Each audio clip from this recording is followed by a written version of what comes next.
दोस्तों, जब भी हम शेयर बाज़ार का नाम सुनते हैं तो सबसे पहले दिमाग में आता है कि यह बाज़ार आखिर चलता कैसे है, कौन बेचता है और कौन पूरे इस सिस्टम को कंट्रोल करता है। आज के इस वीडियो में हम जानेंगे कि शेयर बाज़ार में कौन कौन से लोग हिस्सा लेते हैं, रिटेल इन्वेस्टर कौन होते हैं, इन्वेस्टर कौन होते हैं, ट्रेडर कौन होते हैं, FII और DI डेटा क्या होता है और इन सबको आखिर रेगुलेट करने की ज़रूरत क्यों होती है। तो बनिए रहिए मेरे साथ, चलिए वीडियो को शुरू करते हैं। तब सबसे पहले बात करते हैं कि शेयर बाज़ार में कौन कौन से लोग हिस्सा लेते हैं। शेयर बाज़ार में एक व्यक्ति से लेकर के कंपनियां तक निवेश करती हैं। शेयर बाज़ार में जो भी खरीद और बिक्री काम करते हैं उसे मार्केट पार्टिसिपेंट कहते हैं। और बात करते हैं रिटेल इन्वेस्टर की। रिटेल इन्वेस्टर कौन होता है? ये भारतीय मूल के नागरिक हैं जो भारत में ही रहते हैं, जैसे हम और आप। NRI और OCI जो भारत के हैं विदेशों में बसे हैं। इनका काम क्या होता है? अपने छोटे पैसों से शेयर खरीदना और बेचना। दूसरा, लंबी अवधि के लिए निवेश या शॉर्ट टर्म ट्रेडिंग दोनों कर सकते हैं। और बात करते हैं इन्वेस्टर की, यानी निवेशक की। ये कौन होते हैं? निवेशक वो लोग होते हैं जो लंबे समय के लिए शेयर खरीदते हैं। इनका मकसद होता है कैपिटल गेन करना, जैसे कि राकेश झुनझुनवाला नहीं। लंबे समय के निवेशक है, म्यूचुअल फंड इन्वेस्टर भी है, यानी म्यूचुअल फंड में निवेश करने वाले लोग। और बात करते हैं ट्रेडर की। ट्रेडर कौन होते हैं? ट्रेडर ये लोग शेयर को थोड़े समय के लिए खरीदते हैं, बेचते हैं ताकि जल्दी मुनाफा कमा सके। इसमें 3 तरह के होता है। एक होता है इंट्राडे ट्रेडर, दूसरा होता है स्विंग ट्रेडर, तीसरा होता है पोजिशनल ट्रेडर। इंट्रा ट्रेडर का मतलब वो ये होता है कि एक ही दिन में खरीदना और एक ही दिन में बेचना। स्विंग ट्रेडर का मतलब ये होता है कि एक दिन से लेकर कुछ हफ्तों के लिए ट्रेड करते हैं। और होता है पोजिशनल ट्रेडर। पोजिशनल ट्रेडर कुछ हफ्तों से लेकर कुछ महीनों के लिए ट्रेड करते हैं। और बात करते हैं इंस्टीट्यूशनल इन्वेस्टर की, यानी संस्थागत निवेशक। ये बड़ी कंपनियां, बैंक, बड़ी बीमा कंपनियां, फंड हाउस वगैरह आते हैं जो बड़ी मात्रा में निवेश करते हैं। इसमें 2 कैटेगरी होता है। एक होता है FII, एक होता है DII। FII का मतलब यह होता है कि फॉरेन इंस्टीट्यूशनल इन्वेस्टर, यानी विदेशी संस्थागत निवेशक। DII का मतलब यह होता है कि डोमेस्टिक इंस्टीट्यूशनल इन्वेस्टर, यानी घरेलू संस्थागत निवेशक।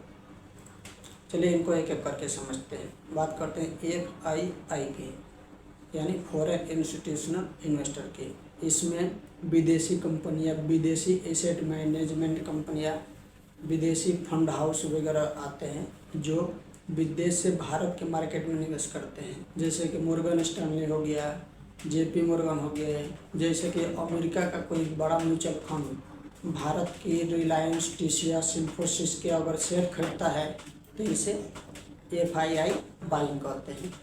अगर यही शेयर अपना बेच दे तो इन्हें FII सेलिंग कहते हैं। FII बाइंग और सेलिंग से बाजार पर असर क्या पड़ता है? FII बाइंग से मार्केट को बहुत बड़ा असर पड़ता है, क्योंकि FII बाइंग ज़्यादा मार्केट ऊपर जाने लगता है और FII सेलिंग ज़्यादा मार्केट नीचे गिरने लगता है, क्योंकि FII के पास बहुत ज़्यादा पैसा होता है। इनके बाइंग और सेलिंग से मार्केट पे बहुत ज़्यादा बड़ा असर पड़ता है। और बात करते हैं DII की, यानी डोमेस्टिक इंस्टीट्यूशनल इन्वेस्टर की, यानी घरेलू संस्थागत निवेशक की। ये भारत के अंदर की संस्था होती हैं।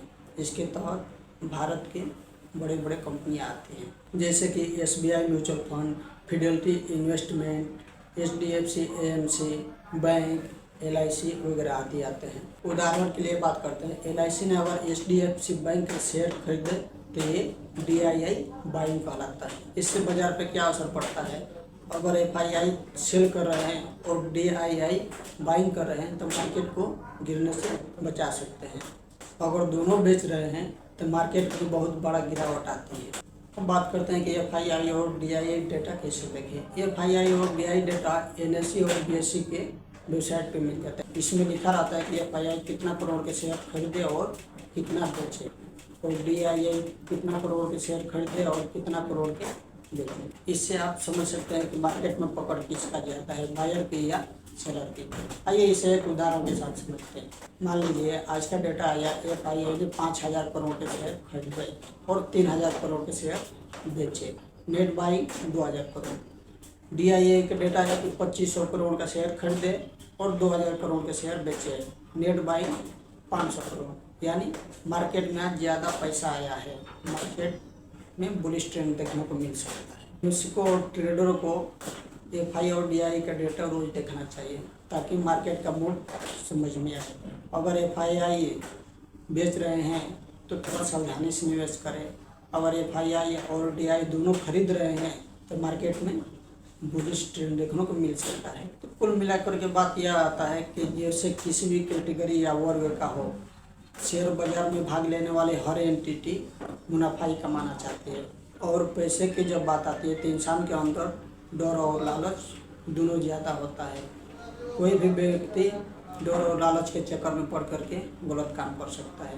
भारत में इस तरह के घोटाले हुए हैं जैसे कि हर्षद मेहता घोटाला वगैरह। इसलिए ज़रूरी हो कि एक ऐसा बॉडी हो जो नियम कानून बनाए रखे, ये सुनिश्चित करे किसी तरह की गलत हरकतें बाजार में ना हो, सभी को पैसा कमाने का समान मौका मिले। इसलिए रेगुलेटर की ज़रूरत होती है। तो दोस्तों आप जान चुके होंगे कि शेयर बाजार में आम लोग ही नहीं बल्कि बड़े बड़े संस्था, विदेशी निवेशक भी भाग लेते हैं। तो इन्हें नियम में बांध कर रखना क्यों जरूरी है ताकि हर निवेशक को समान मौका मिले। यही कारण है कि सेबी जैसी संस्थाएं इन सबको रेगुलेट करती हैं। अगर आपको वीडियो पसंद आए तो लाइक, शेयर और मेरे channel trading and investing Guru channel को सब्सक्राइब करना न भूलें, क्योंकि यहाँ मिलती है सीधी, सरल और सटीक जानकारी शेयर बाजार की दुनिया से।